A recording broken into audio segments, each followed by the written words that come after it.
Glory to God in the highest. Glory to God in the highest. Napakabuti po ng Diyos. Alam po nyo, ramdam naman natin yung presensya ng Diyos, di ba? It is what count most. Yung pong ating ginagawa rito, na pag-aaral, whatever it is, wala po yun. Ang pinakamahalaga po, the presence of the Almighty God. The Spirit of the living God. Na maramdaman po nyo na nandito siya, na malapit siya sa inyo, na alam nyo, you are confident, whatever yung mga pangangailangan nyo, it is answered. Because He is alive. Amen? He is alive, and He is alive forevermore. Isang mapagpalang araw po ng linggo sa aking mga kapatid. Ayan, thank you, Brother Rex, Sister Cathy. Hindi ako nagsalita last week. I was not able to welcome you. Parang magandang pasok ng bagong taon. Di ba? Caleb, hello. And may bago po ngayon, taga-Taal, kaibigan po ni Sister Margarita. Yan, mag-ina po to eh. Yan, taga-Taal. Oh, thank you, Sister Margarita. Okay? Ang ganda ng pangalan nila, si Apple and si Mira. Yan, Mira. Yan, thank you po. Mag-ina po sila. Mag-ina po sila. Ewan ko kung bakit walang sumundo doon sa aming binabible study. Wala bang sumundo? Nalimutang sunduin? Ay, nandyan ba? Asan? Ay, nasaan ba? Hindi ko makita. May apat na ang mata ko. Ay, yan. Yan, I want to also welcome yung kapatiran din natin sa Taal. Dito lang, nearby lang tayo. Taal lang. Si Sister Anseng. Yan, Sister Anseng. Ayan, yan po yung tinututukan naman ni Sister Lina. Kaibigan po ni Sister Lina. Glory to God. Mahihain po siya. Yan, Sister Anseng, thank you. May isa pa tayo na nawawala, na siguro kailangan ding puntahan, si Sister Rosemary. Rosemary, is it? Di ba? Yung maputing babae dyan, lagi na siyang uma-attend. Sige po, nakakatuwa po na may mga bago. Sabi nga, sa isang tahanan, kapag may baby, di ba, nakakatuwa na may baby. Yan. Welcome po sa Jesus is Our Shelter. Sana po, napagpala kayo ng mga awitin and at the same time, mapagpala po tayo ng salita ng Panginoon. Tayo po'y manalangin. Amang napakabuti sa lahat, amang hindi nagbabago, amang punong-puno ng kaawaan, biyaya, pagmamahal, pagpapatawad. Lord, kayo ay aming itinataas, dinadakila, kinikilala sa lugar na to. Tanging ikaw lang, Panginoon, ang kailangan namin. Tanging ikaw lang, Panginoon, ang nararapat, Panginoon, na papurihan. Ang nararapat, Panginoon, na bigyan ng pinakamataas na pagkilala at pagdakila. Wala kang katulad. Sabi nga ng awitin, wala kang katulad. Nag-iisa kang Diyos. Wala kang kapantay. Salamat, Panginoon, na kahit napakataas mo, kahit sobra-sobra ang kapangyarihan mo, yet, pinili mo, Panginoon, na manahan, manirahan once upon a time, sa aming kalagitnaan. To show us how to live. How to live. Nawa, yung po ay makintal sa pinakamalalim na parte ng aming puso. Kung paano ka namuhay at napagtagumpayan ang sanlibutan.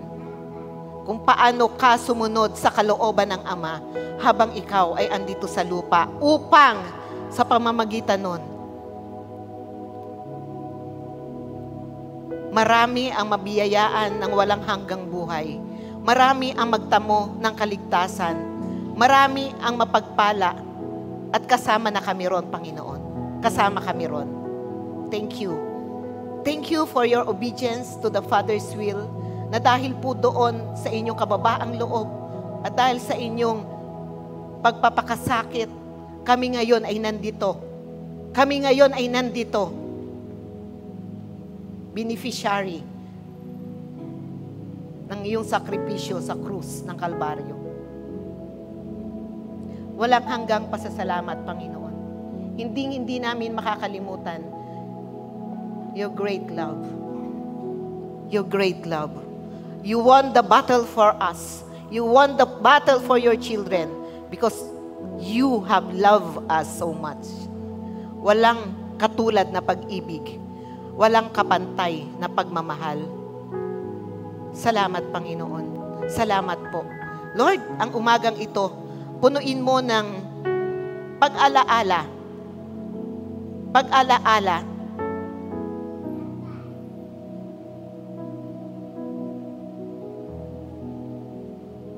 Sa lahat-lahat ng inialay mo, sa lahat-lahat ng ginawa mo, para po sa aming lahat. Lord, hindi po dito natatapos. Hindi po doon natatapos ang iyong ginawa. Kami na beneficiary mo, kami na mga tagapagmana mo, kami ang magpapatuloy ng magandang bagay na sinimulan mo para po sa kapakanan ng mga taong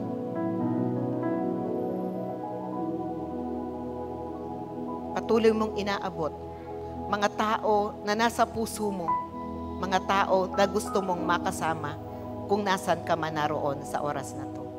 Lord, help us to understand your perfect will for us. Help us, God, to really absorb your great plan for mankind. And help us to see na kami po ay kamanggagawa mo.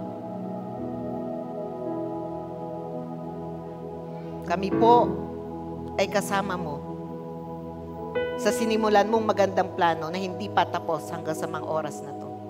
Lord, Banal na Espiritu Santo, samahan niyo po ako sa pagpapaliwanag. Kayo po ang aming guro. Tanging kayo lang. Itago mo po ako, Panginoong Jesus, sa iyong likuran. Let your heart be revealed. Let your mind, Panginoon, be understood by us. Sa iyo po, Panginoon, ang lahat-lahat. Sa iyo lamang namin iaalay ang lahat-lahat sa aming buhay. Sa pangalan po ng aming Panginoong Jesus. Amen, amen, amen. Ayan. Noong ako po ay nagninilay-nilay ng topic na to, pauwi po ako kahapon, galing sa trabaho. Ang bigla ko po naisip si Pastor Ercel. Bigla ko na naman siya naisip. Sabi ko po, napakabata pa niya, at the age of 41, napakarami pa niyang pwedeng gawin. Sa totoo lang. Napakarami pa niyang pwedeng gawin. Sabi ko,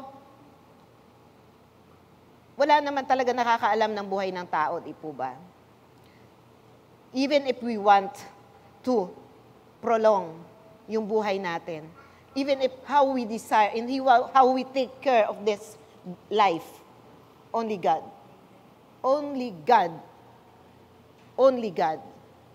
ang may hawak. Di po ba?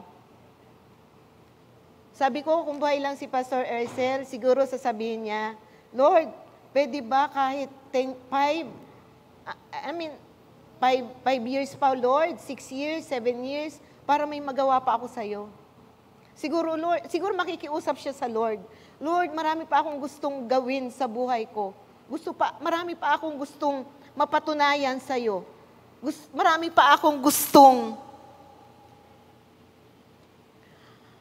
maipamalas na pagmamahal sa lahat ng mga kakilala ko. Siguro, sabi ko kung siya'y buhay, siguro yun ang gagawin niya, ang makiusap sa Lord.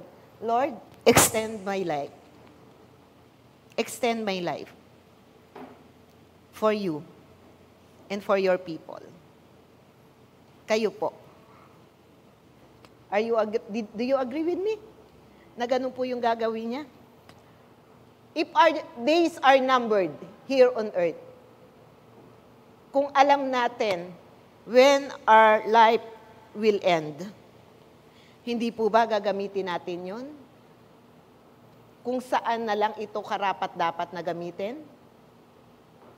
Hindi po ba? Gagamitin natin yun sa alam nating sa kapakinabangan, hindi ng sarili natin. hindi ng sarili natin, kundi sa kapakanan ng iba. Hindi na, yung gawin natin para sa iba, yun na may ginagawa natin sa Lord eh. Hindi natin pwede sabihin, yes, pastora, gagawin ko yun para sa Lord. No! No, no, no. God is God. God is God. Gumawa ka man o hindi. God is always God. Gagawin natin yun, hindi para sa God, kundi para sa ibang tao. Ewan ko po, pero talagang, nung ko na-realize na dapat pahalagahan natin yung buhay na meron tayo sa ngayon. At gamitin natin sa kung saan ito mas profitable, mas dapat na gamitin. Can I hear amen sa mga nag-a-agree sa sinabi ko? Sabi ko nga, talagang pinanghihinayangan ko yung buhay ni Pastor Ercel. Napaka-energetic, malakas ang loob, kahit saan, bata, matanda, patay, buhay, andun siya. Sa lahat ng okasyon, kasal, binyag, di ba? Birthday, liyain mo siya. Ha? Magpipreach sa ganito, may ihahandog sa ganito, wherever. Sabi ko, hindi naman sayang, kasi nasa sa Lord yun eh.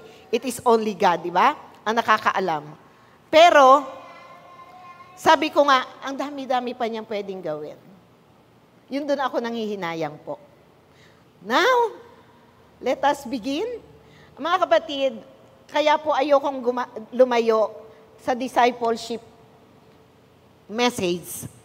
Kasi po, yung mga teaching ni Brother Arnold nung mga nakaraang taon, at pati po yung ipinapaliwanag niya nitong mga nakaraang linggo, ang tinutumbok po nun, mga minamahal, ay about ano?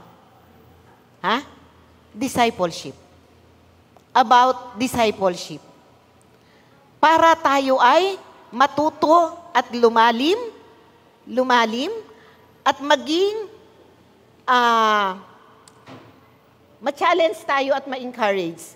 And we will know how, kung paano natin ibabahagi kung ano yung nalalaman natin para sa iba. Ang sabi nga sa Mateo 28:18-19, go and make disciples. Yeah, some of our kapatiran ay nag-go, nag-share ng salita ng Diyos, nagba-Bible study, or nag-aaya sila ng mga teacher dito para sabihin, bahaginan nyo ng Word of God. Itong kapatiran na to go. Pero hindi po doon natatapos. After nating magbahagi, katulad ni Brother Rodwin, ni Sister Alice, na bahaginan, di ba? Tapos na yung go eh. Amen ba?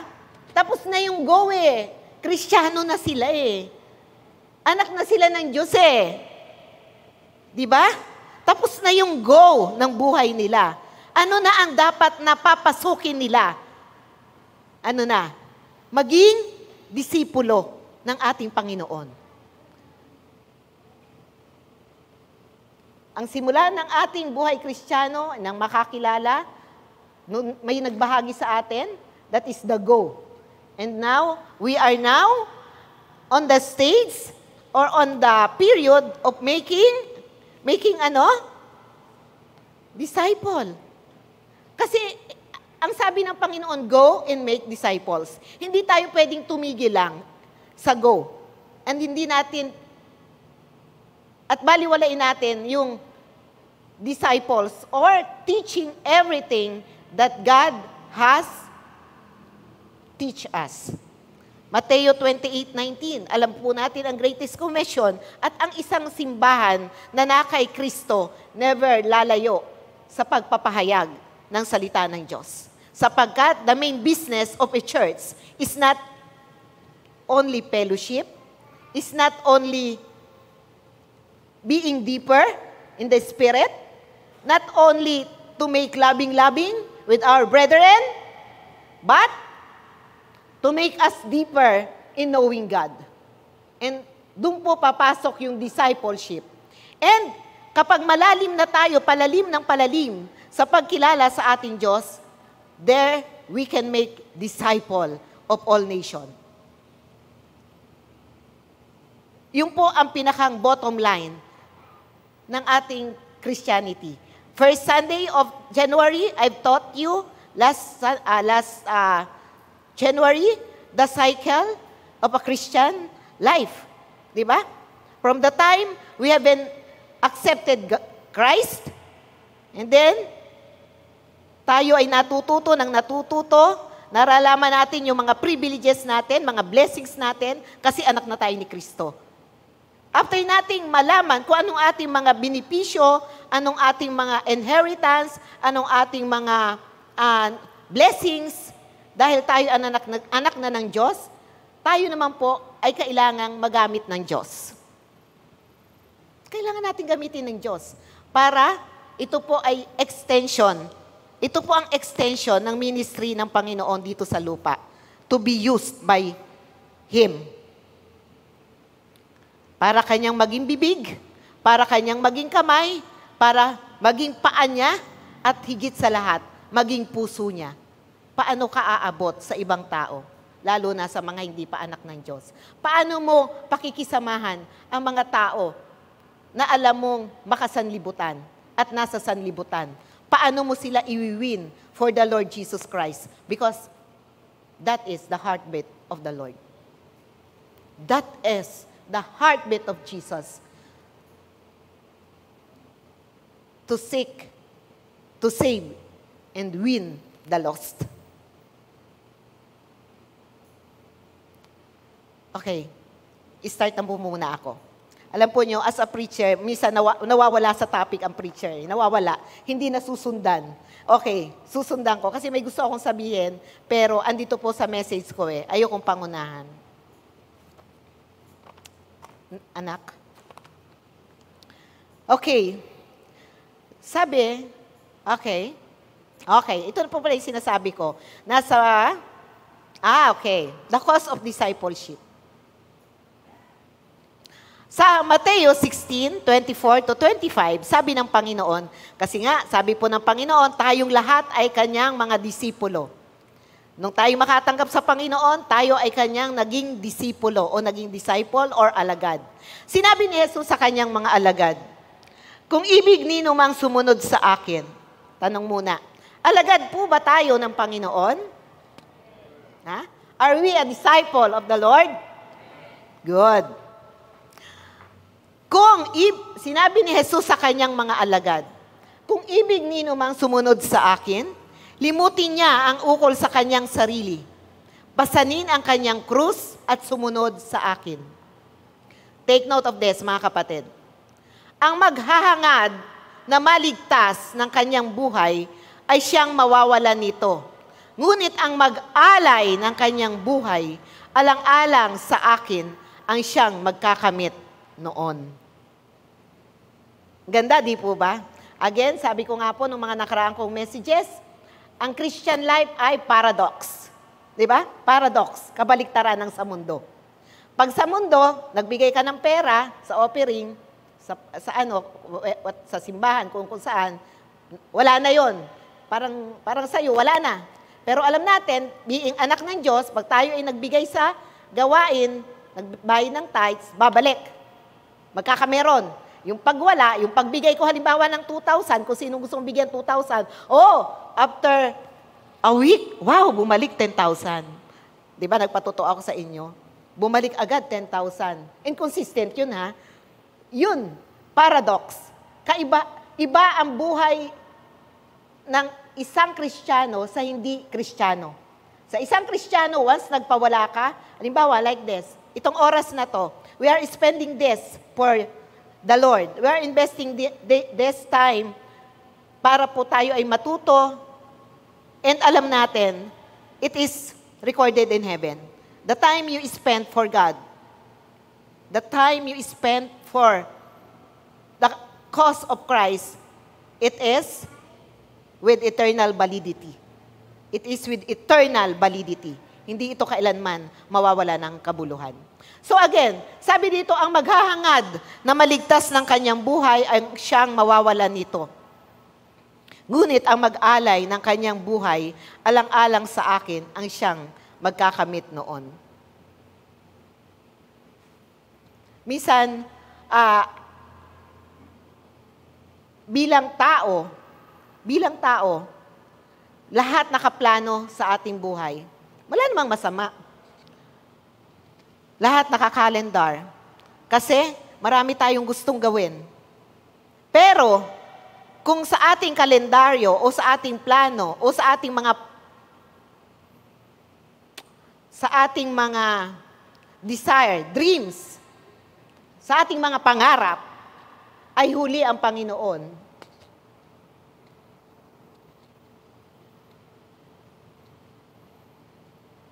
Take note of this. Ito po. Sabi ko nga, si Pastor Ercel, siguro marami pa rin siyang pangarap sa buhay niya. Pero, in God's will, binigay niya na hanggang doon na lang ang buhay niya. Wala na siyang magagawa. Tayo rin po sa ating buhay. Hayaan natin na mag-alay tayo ng ating buhay sa Panginoon upang katulad ng ating Panginoong Diyos. Binigay niya ang buhay niya and yet bumalik din po sa Kanya. Next. Okay, 3 requirements to be a disciple of the Lord Jesus Christ. Ano yung una nga? Balikan natin yung Matthew 16:24. Sabi doon, wag na anak, limutin niya ang ukol sa kanyang sarili. Limutin, ibig sabihin sa Ingles, pag binasa po natin yung verse na to, forsake. Forsaking your will. Forsaking your will. Ia-abandon natin yung ating karapatan. I-give up natin yung ating karapatan. Yung ating nais, yung ating kagustuhan, we will abandon this. We will forsake it. To make us better understand what I'm saying, let us look sa life ng ating Panginoong Jesus. Sa Garden of Gethsemane, basahin po natin to. Mateo 26:36-39. At isinama sila ni Jesus sa isang lugar na tinatawag na Gethsemane. Sinabi niya sa kanyang mga alagad, dito muna kayo, mananalangin ako sa dako roon. Ngunit isinama niya si Pedro at ang 2 anak ni Zebedeo. At nasimulang mabagabag at maghirap ang kanyang kalooban. Sinabi niya sa kanila, ang puso ko'y tigib ng hapis na halos ikamatay ko. Taong-tao po si Jesus, ha? Sabi niya, ang puso ko'y tigib ng hapis na halos ikamatay ko. Maghintay kayo rito at makipagpuyat sa akin. Pagkalayo ng kaunti, nagpatira pa siya at nanalangin. Ama ko, kung maaari, ilayo mo sa akin ang saro ng paghihirap na ito. Gayunman, huwag ang kalooban ko, kundi ang kalooban mo ang mangyari. Nakita po natin, Jesus is in the flesh. Jesus is in the flesh. Though, siya ay Diyos, pero nung panahong yon, katulad ko siya at katulad mo siya, na nalulungkot, nagdadalawang isip, nababagabag, dahil hindi niya alam, susundin ba niya ang kalooban ng Diyos. Balik anak. Hindi niya alam, kaya nga siya nananalangin eh. Pag po tayo nananalangin, ano po ba yung gusto natin? Sige nga. Di ba pag tayo nananalangin, yun yung tipong tayo'y nahihirapan, tayo ay nangangailangan ng tulong ng Diyos, o kung pwede lang sabihin natin sa Diyos, Diyos, my God, my Lord, please, grant me with what I want. Grant me with what I've requested. Grant me with what I desire. Sabi dito, nagsimulang mabagabag at maghirap ang kanyang kalooban. Minsan sa buhay po natin, nadadanasan niyo po ba to? Kayo nababagabag, naghihirap ang inyong kalooban? And ang Panginoon, take note His word. Ang hirap para sa Kanya na sundin ang kalooban ng Ama. Ang hirap para sa kanya na mamatay. Diretsuin na natin. Ang hirap para sa kanya na magpadakip at pahirapan sa krus ng Kalbaryo. Kaya nga po ang sabi niya, ang puso ko'y tigib ng hapis. Sobrang lungkot niya. Alam niya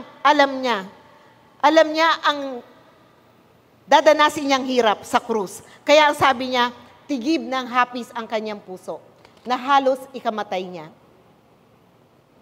Ganun po katindi, sabihin mo, ang struggle. Ang struggle. Kayo po ba, sa buhay niyo, nag-i-struggle din kayo? Susunod, ito ba ang gagawin ko o ito? Ito ba ang makakabuti? Makakabuti ito sa sarili ko. Pero ito kaya ang makakabuti para sa akin, according to God's will? According sa gusto ng Diyos? Ito nga kaya? Minsan, ganun, struggle. Ganun po si Jesus, nag-struggle. Jesus struggled. Nakipagbuno rin siya sa ano ba talaga ang dapat kong gawin. Kaya sinabi niya, tigib ng hapis yung puso niya, na halos ikamatay niya. Kasi alam po nyo, tao siya, tao tayo. Minsan talaga, gustong-gusto natin sumunod sa Lord. Gustong-gusto natin. In our heart, deep within our heart, sa pinakamalalim na parte ng puso natin, para sa Diyos yun we know, we really want to say, yes, Lord.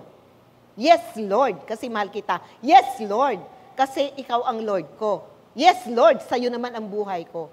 Pero, sa kaisipan natin, nag-i-struggle tayo. Ito nga ba talaga ang dapat? Ito nga ba ang the best? Pwede minsan siyasabi pa natin, Lord, baka naman hindi ito yung kalooban mo. Di ba? Minimisled pa natin. Ganon din po si Jesus. Ganon din ang sitwasyon ni Jesus. Halos ikamatay niya, yung gagawin niyang desisyon. Halos ikamatay sa lungkot. Kasi sabi sa puso't isip niya, hindi, ayoko, hindi ito ang gusto ko. Kaya lungkot na lungkot siya, sobrang lungkot. Sana makita po niyo how God struggled for you and me. How He won the battle for you and me. Siguro naman, hindi aabot sa ganun, ang atin pong struggle. Kung susunod tayo sa mga, hindi naman sinabing maliit na bagay, maliit man o malaking bagay sa pagsunod natin sa ating Panginoon. So, ito po ang sinasabi ko na limutin natin ang tungkol sa ating sarili. That's how Jesus did. That's what Jesus did. Sabi niya, at the last part, sa verse 39, Ama ko, kung maaari ilayo mo sa akin ang saro ng paghihirap na ito, gayunman, wag ang kalooban ko, kundi ang kalooban mo ang mangyari. Gusto ko po maging buhay sa atin ang mga pangyayaring ito, upang kung daraan man tayo sa pagdidesisyon sa ating buhay, ito po ang gawin nating pattern. Ito po ang ating alalahanin. That even Jesus really came to that point na siya'y halos ikamatay niya. And yet, at the end, sabi pa rin niya, Lord, your will and not mine. That's how I will explain yung sinabi sa Mateo na, kung sino man ang susunod sa akin, limutin niya ang kanyang self-will and let her or him be submitted to the will of God. Let the will of God prevail and not his will for himself or herself. I-abandon niya yung karapatan niya sa kanyang sarili. I-give up. Next, anak. Okay. Napaka-importante po na maunawaan natin ang matinding battle ni Jesus bago po siya parusahan ba yun? O, siya ang pinarusahan, salip na tayo ang parusahan. Bago siya pinahirapan, sa halip na tayo ang pahirapan. Bago siya pinatay, sa halip na tayo ang patayin sa ating mga kasalanan. Ganun po katindi ang battle ni Jesus. But, victory was won. Amen? Victory was won. Doon sa matinding struggle, sa matinding battle that night in the Garden of Gethsemane, Jesus won the battle. Because, mahal po niya kayo. Mahal na mahal niya kayo. At mahal na mahal niya ako. He decided to won the battle. Okay. Yan. Tayo po may mga self-will. May mga self-will naman talaga tayo kasi you are human. Hindi kinuha sa atin ni God yung will natin. Will to choose what is good for us. Will to choose kung anong kakainin. Will to choose kung anong dadamitin. We have will. But, on the contrary, ng ginawa ng ating Panginoong Jesus, assertion of will, self-will, caused Lucifer to fall. Willingly, Lucifer, yung nangyari sa kanya. Adam and Eve, self-will against God have caused man's fall. Amen? Amen? Nakita nyo ba yon? Ha? Na yung will, yung self-will ni Adam and Eve, it caused the downfall of men. Kaya tayo naging makasalanan. Because of asserting, pinanindigan ni Adam and Eve, yung kanilang self-will. Kaiba sa Panginoong Jesus. Not His will, but God's will be done. Next, anak. Sabi again, kung sino man ang gustong maging alagad ko, limutin ang ukol sa kanyang sarili. Jesus emptied Himself and surrendered completely to God's will. Okay. Otherwise, hindi niya mapapanalunan ang ultimate victory over Satan. Hindi po kaya minsan sa buhay natin ganun din? Hindi natin mapanalunan yung mga battle natin sa buhay kasi self-will pa rin. Hindi pa rin natin naiisuko lahat-lahat sa Panginoon. Hindi po kaya ganon? Kaya minsan paulit-ulit lang yung problema. Cycle lang yung ating buhay. Nasa taas, nasa baba, nasa taas, nasa baba. Hindi kaya andun pa rin yung self-will? Not surrendering completely to God's will? Kasi just like Jesus, He won the total, complete, ultimate victory. Because God's will in His life, not His will. Pero tayo may mga will pa rin na naiiwan for ourselves. Without surrendering to God, forsaking our self-will, in order to submit to the will of God, there's no way we can have a full demonstration of the power of God in your life.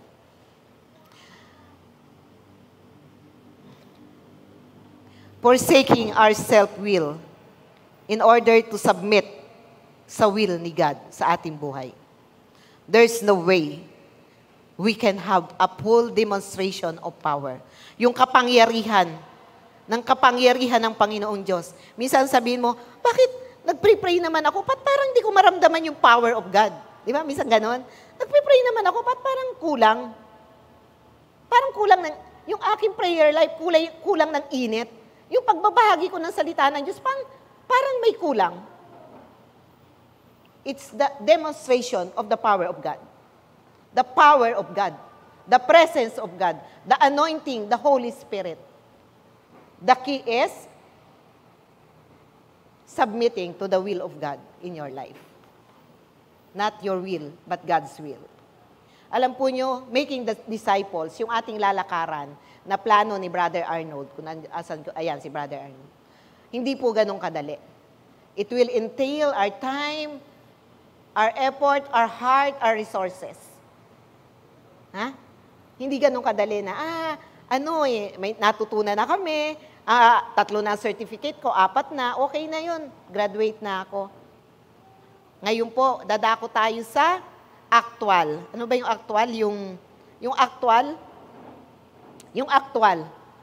Yung actual na ng making discipleship. Hindi na theory. Hindi na pag-aaral, kundi actual. It's not easy. And kung tayo po ay hindi malalim sa Panginoon, sasabihin natin, ay, wag na lang, Brother Arnold, pwede bang excuse na ako? Magdi-disciple ako, ay, no, pwede ba, Brother Arnold, next year? Or, di ba? I'm not prepared, I'm not equipped. Pwede ba, si ganito na lang o si ganyan? Sinasabi ko po sa inyo, it's not that easy. Kaya po, I am giving you the motivation, the encouragement, and I want to prepare you, your heart. I want to prepare you, your time, para po doon sa ating gagawing plano for this year, making discipleship. Making discipleship. Next, anak. The Lord Jesus walk to Calvary was not easy. Hindi ganong kadali. Nakita nyo naman na ang kanyang puso, tigib na tigib ng kalungkutan. The victory Jesus won for us was not easy.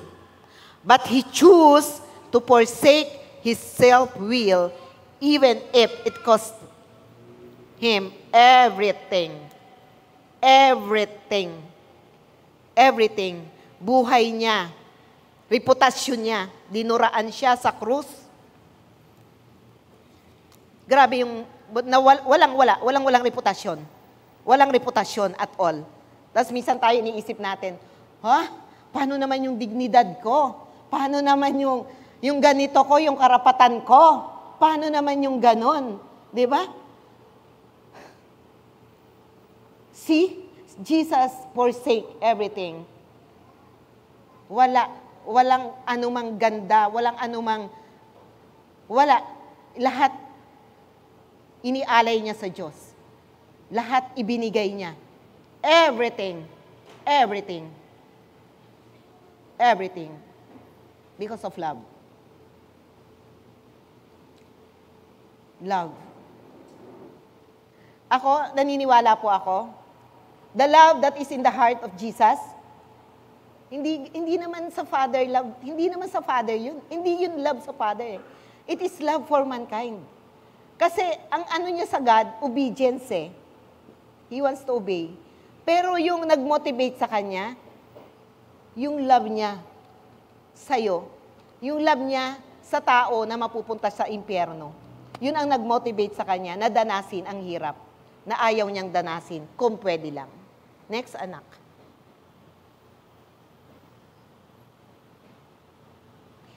Nasa number 1 pa rin po tayo. Kung sino man ang nais na maging alagad ko, limutin ang kanyang sarili. Limutin. Upang makasunod tayo sa kalooban ng Diyos. Kaya paulit-ulit po ako. Makulit po ako. Ayan. Dito na po tayo matatapos sa number 1. True conversion or a true disciple is completely forsaking self-will to do God's will. And in doing God's will, God will reveal to you more who you are in Christ. Ganda yan. Ganda po ito. God will reveal to you. Ipapahayag sa iyo ng Diyos. Ipapaalam, ipaparamdam sa iyo ng Diyos. Nang higit-higit pa kung sino tayo kay Kristo. Hindi naman po kailangan mag-preach talaga ng gospel eh. Yung ipakita lang natin sa ating buhay na tayo Kristiyano. Doon po tayo magsisimula. But, hindi pa rin tayo nalalayo doon sa commission ni God. Na, mamaya po makikita natin, Mateo 28:18-19. You and me, we are the modern disciple of Christ today. We are the modern disciple of Christ. That is God's purpose for your life and me.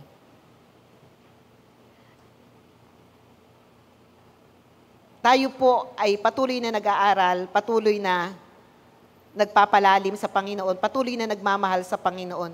Pinagniningas natin yung ating relasyon sa Panginoon. Kasi po, ang dapat na maging resulta noon ay ibahagi yun sa iba. Kung ano kayo meron ng Panginoong Diyos, kung anong klase ng relasyon kayo meron, ibahagi po natin sa iba.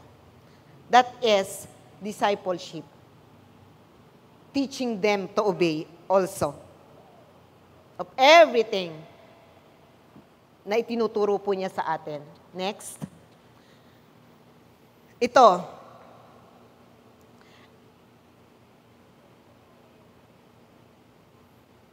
Okay, ibinigay na sa akin, sabi ni Jesus, ang lahat ng kapangyarihan sa langit at sa lupa.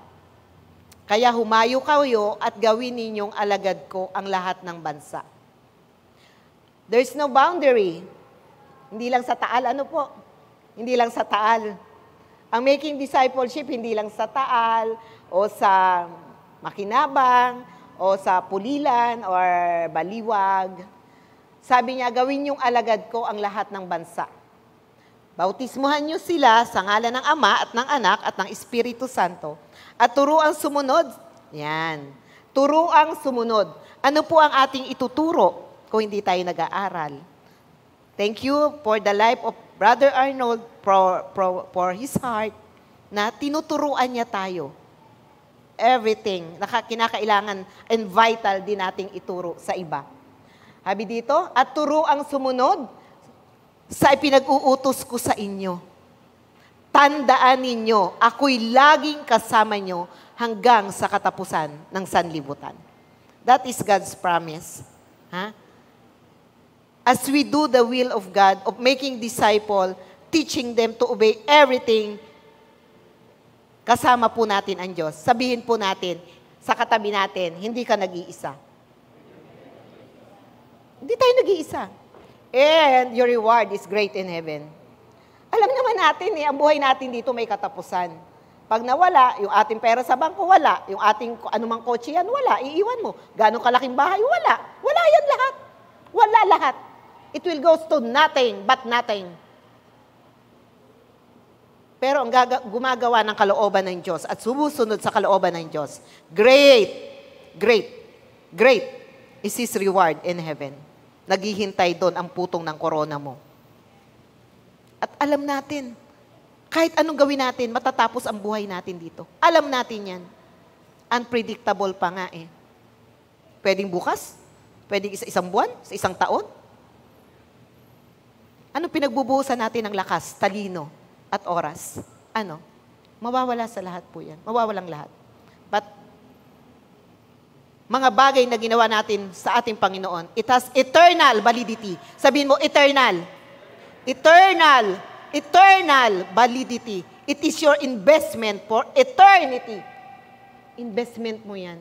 Dito sa lupa, ang mga investment, maraming nangangakong investment. Pwedeng totoo, pwedeng hindi, pwedeng sandali lang, pwedeng matagal-tagal, but ang investment na gagawin natin in making disciples para sa Panginoon, para sa hari ng mga hari at Diyos sa mga Diyos, it has eternal validity. Hindi kailan magwawakas. Nakatala. Nakatala. Lalo na po't gagawin natin yan ang galing sa puso natin. Pagmamahal sa tao, pagmamahal sa Diyos. Malapit na po ako magtapos. Next, anak. Oh, ikaw yan. Sabihin mo, ako to. Ako to. Ako to. He is raising himself a people, a mighty army of believers. Believers. Lahat ba tayo believers? Lahat ba tayo nananampalataya, naniniwala sa Diyos? A mighty army of believers who will operate in the fullness of His power. It is not you, it is God in you. Hindi po tayo ang gagawa eh. Hindi yung effort natin, hindi yung lakas natin. Kundi it's God in you. It's not who we are, but God can make of you. It is the power of the living God working in and through you. It is God. It is God. Sino ba ako? Sino ba tayo? Sino tayo? It is always God. Always God in us. And through us, gagamitin lang po tayo mga kapatid. Kung willing tayong paggamit.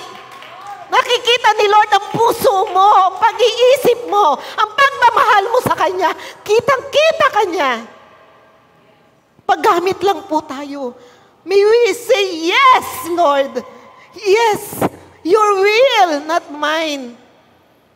Yung mga weaknesses ko, Panginoon, wala to sa kapangyarihan mo. Mawawala lahat ito. Kasi ikaw yan, Lord eh. Gusto mo yan eh.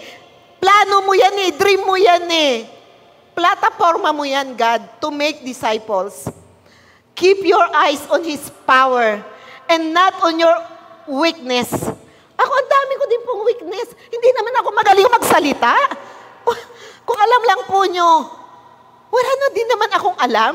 Lakas lang po ng loob ang meron ako. Siguro yun lang po. Lakas lang ng loob. Kasi wala din naman po ako. You are not going in your own name, but in the name of Jesus Christ, the Son of the one and true God. Mangangaral ka, magbabahagi ka, hindi sa pangalan mo, hindi sa kung sino ka at ano ka, but in the name of Jesus Christ, the Son of the one and true God. It is Christ in you. It is the power of God in you and through you. May we just surrender our will to God and say, yes, Lord, to your will. Yes, Lord, to your dream and plan. I'm here. I am available for you. Yun lang po. Yung availability lang po natin. Next, anak. Pasanin ang kanyang krus. I understand. Marami namang krus tayong dinadala sa araw-araw. Marami po. Lahat tayo ha. Lahat. Walang exemption. Ha? Trials, mental, physical pain, emotional, ano ba to? Problem, poverty, persecution. The Lord Jesus Christ. But even if ganun po, si Lord Jesus Christ, He chose to say yes to the Father's will. Huwag po nating isipin yung krus na yan. Pasanin lang natin yan. Pasanin lang natin. Whatever it is. Parte po yan ng buhay. Part lang yan ng buhay. Abnormal po ang buhay kung walang krus. Ano man yung ating struggle, pakikibaka sa araw-araw, sa mga may trabaho, sa mga nag-aaral, sa lahat. Struggle, wrestle. Tayo po, nakikipagbuno rin sa difficulty ng buhay, sa mga sakit at karamdaman. We wrestle, we agonize, nagsasuffer din po tayo, physical, emotional pain. Marami rin tayong pinagdadaanan, marami tayong paghihirap sa araw-araw. Pero, ang sabi po ng ating binasa, kung sino man sa inyo ang gustong maging alagad ni Kristo, limutin ang kanyang sarili at pasanin ang kanyang krus para makasunod po tayo sa Kanya. Pasanin natin. It is vital for us to grow. Walang tao na ilalaban sa gyera nang hindi ini-equip ng Panginoon. Pag alam niya na ilalaban ka niya sa gyera, equipping is there. Kaya kailangan na magpasa ng krus for us to grow. Grow, and be ready. Get ready. Walang gagamitin ang Lord nang hindi niya inihanda. Lahat ihahanda niya bago kanya isabak sa gyera. And we are the army of the living God. We are the soldiers of the most living God. Next, anak. Ang puso ko yan, tingnan natin, sa pagdidesisyon sa ating buhay, dadaan tayo sa ganitong sitwasyon. Di natin alam what to do, how to do it. But, kailangan po talaga. Ang gusto ko po makita nyo rito, si God, taong-tao. Hindi siya God, nang siya magdesisyon para sa kanyang sarili. Yung human will, para po ma-exercise natin yung submission and obedience. Patayin po natin lagi ang ating Panginoon. As children of God, we are the disciple of Christ. There is a price to pay. Commitment. commitment to follow Christ. Kailangan po to. Sa tatahakin nating programa sa taong ito, Making Disciples, yun po ang ating theme for this year. Making Disciple, the cause of discipleship, that is our theme. We need commitment to follow Christ. Next, anak. See here, napansin ko po to eh. Kala natin, mga alagad lang o 12 disciples lang ang gusto ni Jesus turuan. Kasabi nyo, 12 disciples lang yun. Di naman ako disciple. May mga leaders, andyan naman ang board. Tama eh, more than 12 na nga yung mga board eh. Okay na yun, tama na yun. Sila ang disciple, sila lang magdi-disciple yung mga leaders. No. Sabi dito, pinalapit ni Jesus ang mga tao, pati ang kanyang mga alagad. Sabihin nyo sa katabi nyo, mga tao. Sabihin nyo, mga tao. Ako yung tao. Ha? Ako yung tao. Okay? Huwag natin sabihin, ay, restricted lang yung discipleship na yan sa mga leaders ng Diyos. Dami-dami na nga nilang leaders eh. Kanila lang yan. Sabi dito, pinalapit ni Jesus ang mga tao, doon sa kanina pong binasa ko, mga disipulo lang ang binanggit eh. Pero here I saw, mga tao, lahat. Pinalapit ni Jesus ang mga tao, pati ang kanyang mga alagad, at sinabi, kung ibig nino mang sumunod sa akin, limutin niya ang ukol sa kanyang sarili, pasanin ang kanyang krus at sumunod sa akin. Ang ibig ko pong sabihin, ang mandate of being a disciple, hindi lang sa 12 disciples. Hindi lang po sa mga leaders, hindi lang po sa mga board. Yan po ay, sabihin mo, sa mga tao. Yan. Including you and me. Conclusion na yata ako, kapatid. Jesus told us clearly na yung gumagawa ng kalooban ng Diyos, siya ang papasok sa heaven. Wow. Hindi po niya na sugarcoat yung katotohanan at maging madali sa atin. Nasasabihin lang po natin na, ako naman mananampalataya ng Panginoon. Ako naman nagdadasal, tumatawag. But, He said, those who are doing the will of His Father who is in heaven will enter into heaven. Basahin po natin 1 John 2:15 to 17. Next, anak. Kaya nga sinabi niya doon eh, hindi lahat ng tumatawag sa akin ng ama ko, ay, papasok sa kaharian ng langit. Hindi lahat, kundi yun lang gumagawa ng kalooban ng Ama. Kundi yun lamang gumagawa ng kalooban ng Ama. Jesus is coming back for those who are watching and continually seeking after and doing God's will. Doon sa parable po ng 10 virgins, yung 10 na iwan yung 5. Alam natin yan. Forsaking your self-will and doing the will of God is not an option. It is not something to be taken lightly. As a children of God, it is a requirement of you and me. Requirement po natin yan kasi anak tayo ng Diyos and disipulo tayo ng ating Panginoon. Amen po ba? Amen. Let us all pray. Father in heaven, thank you for your love na dahil po sa endless love mo, kami ay nandito at patuloy na nagmamahal sa'yo. Pero hindi lang sa'yo, kundi sa mga kapatiran namin, lalong-lalo na, God, outside this hall. Help us and teach us that after learning so many things from you, receiving blessings from you, ibahagi namin sa labas, ibahagi namin sa iba, sapagkat hindi lang kami ang minamahal mo. You came to seek and save the lost. You love the lost.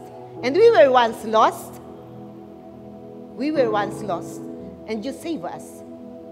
And it is our responsibility as your children, as your hand, as your mouthpiece as your obra maestra, as your peculiar people, to win the lost also, to love people in the world, those who are destined to be in hell.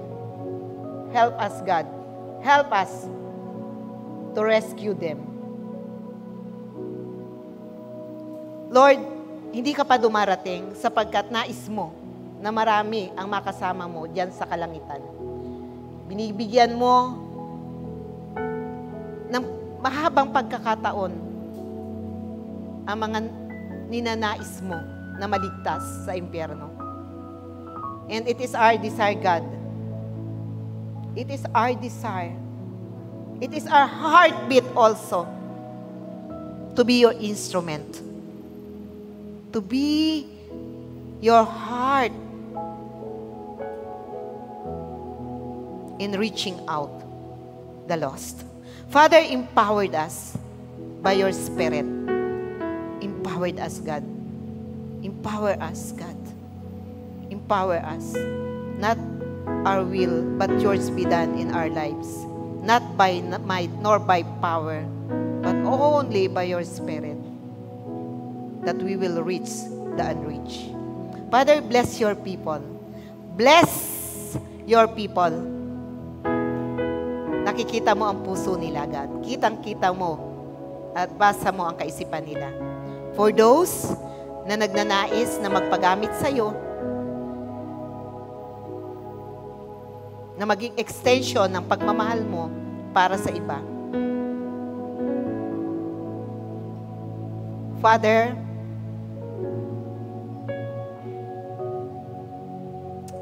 turuan mo sila.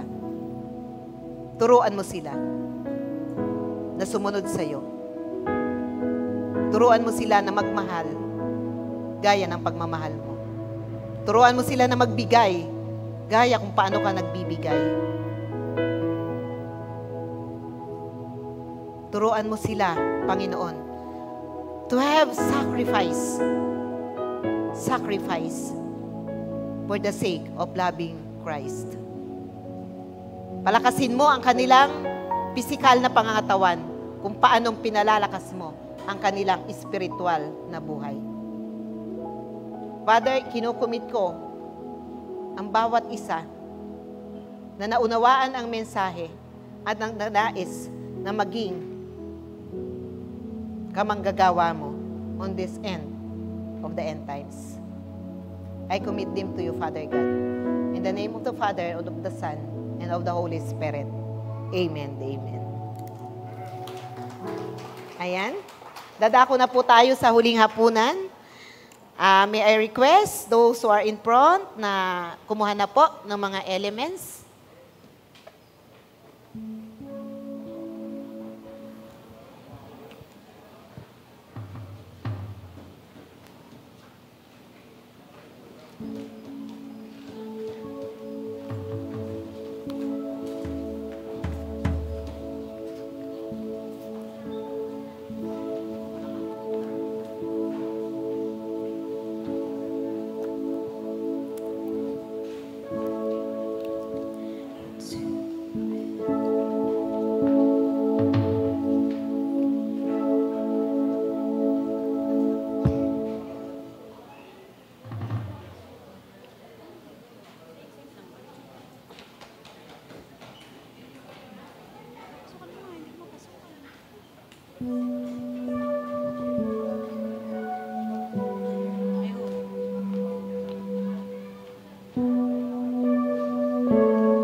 For you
Tayo po'y tumayo at sabayan po natin ang awit.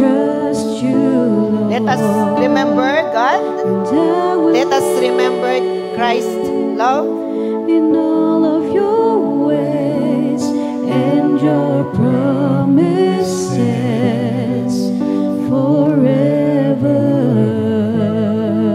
Jesus, I believe in you. Jesus, I believe in you. Jesus, I belong to you. Jesus, I belong. Let us confess. You're the reason that I live. You're the reason that I live, the reason that I sing. Jesus, I believe in you. Hallelujah. Jesus, I belong to you. You're the reason that I live, the reason that I sing with all I am.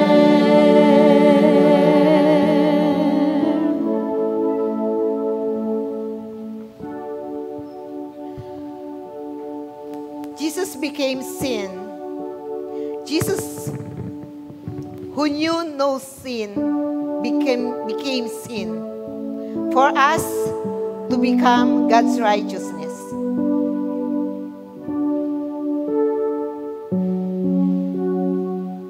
Jesus suffered hell so that we won't suffer life in hell.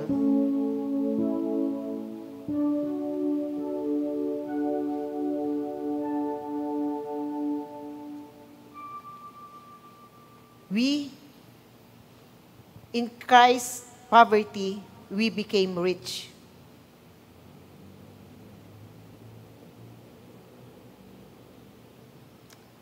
We were healed because of His stripes. Let us always remember God's goodness, God's generosity, God's sacrifice, because of His undying love for you and me. Thank you, God. Thank you, Lord. Thank you, Lord. Thank you, Lord. Thank you, Jesus.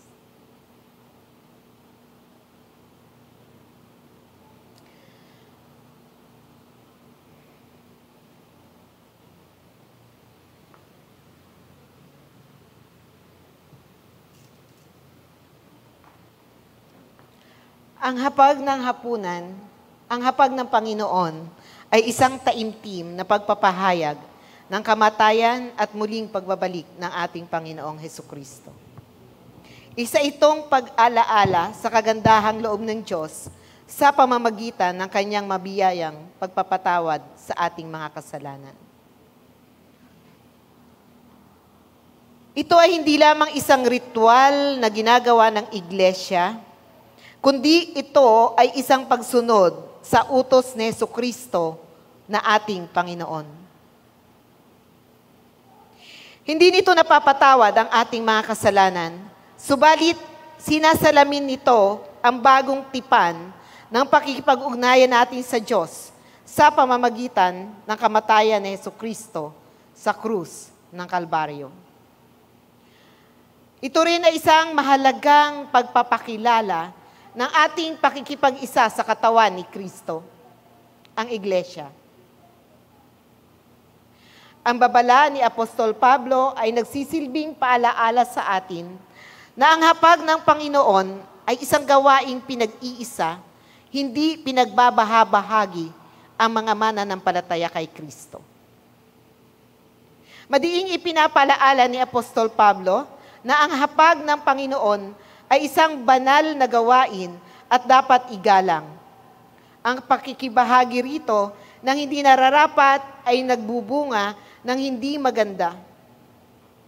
ang hindi nararapat na pagtanggap at pag-inom sa mga simbolo at katawan ng dugo, sa simbolo ng katawan at ng dugo ay isang kasalanan sa katawan at dugo ng ating Panginoong Hesus. Dahil dito, kinakailangang saliksikin nating mabuti ang ating sarili upang ating matiyak ng buong kamalayan na tayo'y karapat-dapat na sumalo sa banal na hapag ng ating Panginoon. Sa sandaling katahimikan, pagsisihan po natin ang ating mga nagawang pagkakasala sa ating Panginoon.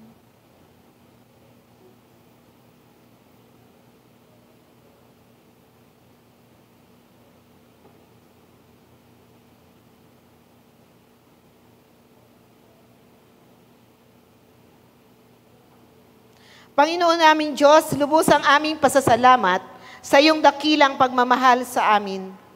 Na bagamat kami po ay hindi karapat-dapat sa iyo, minarapat mo po kami na maging mga anak mo sa pamamagitan ng pagkamatay ni Jesus sa krus ng Kalbaryo. Dalangin po namin na sa aming pagtanggap sa simbolo ng katawan ni Jesus na nabayubay sa krus, patuloy po ninyong pag-alabin ang aming mga puso sa pagpupuri sa iyo. Pagpalain mo po ang simbolong ito upang ito'y maging pagpapala rin sa amin. Taas po natin ang tinapay na nagsisimbolo ng katawan ng ating Panginoon. Ito ang aral na tinanggap ko sa Panginoon at ibinibigay ko naman sa inyo. Ang Panginoong Hesus, nung gabing siya'y ipagkanulo, ay dumampot ng tinapay, nagpasalamat, at pinagpira-piraso ito at sinabi, "Ito ang aking katawan na inihahandog para sa inyo. Gawin ninyo ito bilang pag-alaala sa akin." Tanggapin po nating lahat ang simbolo ng katawan ng ating Panginoong Hesus.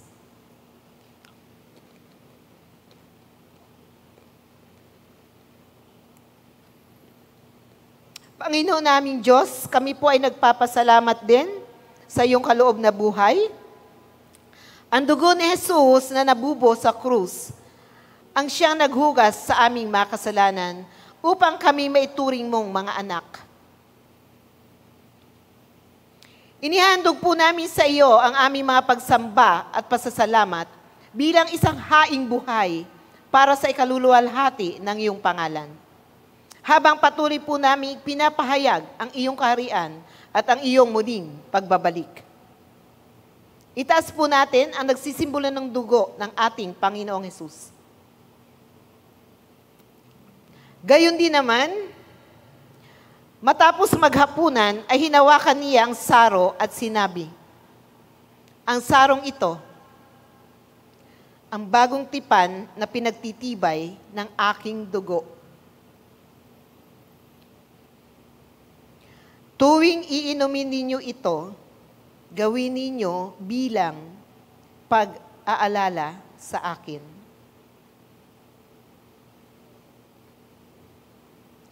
Sapagkat tuwing kakain kayo ng tinapay at iinom sa sarong ito, ay ipinapahayag ninyo ang kamatayan ng Panginoon hanggang sa muling pagparito niya.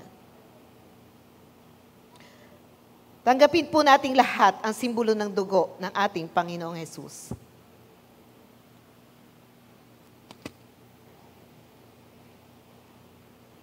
Naway lubusan kayong pabanalin ng Diyos, na siyang nagbibigay ng kapayapaan. At naway panatilihin niyang walang kapintasan ang buo ninyong katauhan, ang espiritu, kaluluwa at katawan, hanggang sa pagparito ng ating Panginoong Hesus. Tapat ang tumawag sa inyo at gagawin niya ang mga bagay na ito. Sumainyo nawa ang pagpapala ng Panginoong Hesukristo. Amen. Amen.